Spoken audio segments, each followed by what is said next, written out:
સૌથી પહેલી મહેસૂલી ઓથોરિટી સમક્ષ મહેસૂલી તકરાર, એટલે કે આખી જમીનનો અભ્યાસ કર્યા બાદ એની અંદર મહેસૂલી ઓથોરિટી સમક્ષ એટલે કે રેવન્યુ રાહે કેટલી ઓથોરિટી સમક્ષ લડવાનું છે અને શું શું લડવાનું છે એનું એક લિસ્ટ બનાવી અને એના ઉપર વિચાર કરવો. ત્યારબાદ બીજું વર્ગીકરણની વાત કરીએ તો દીવાની તકરાર.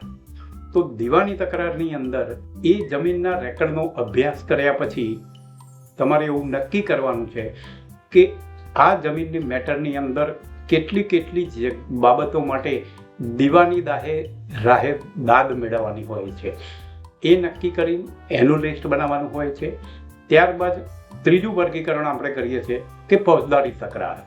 તો ફોજદારી તકરારની અંદર એ જમીનનો રેકર્ડનો અભ્યાસ કર્યા બાદ આપે એની અંદરથી એટલે કે ફોજદારી રાહે કઈ દાદ મેળવવાની રહે છે એ પોલીસ ફરિયાદ દ્વારા અથવા તો સીટ સમક્ષ દાખલ કરીને પણ તમે ફોજદારી રાહે એની તકરાર ઊભી કરી શકો છો.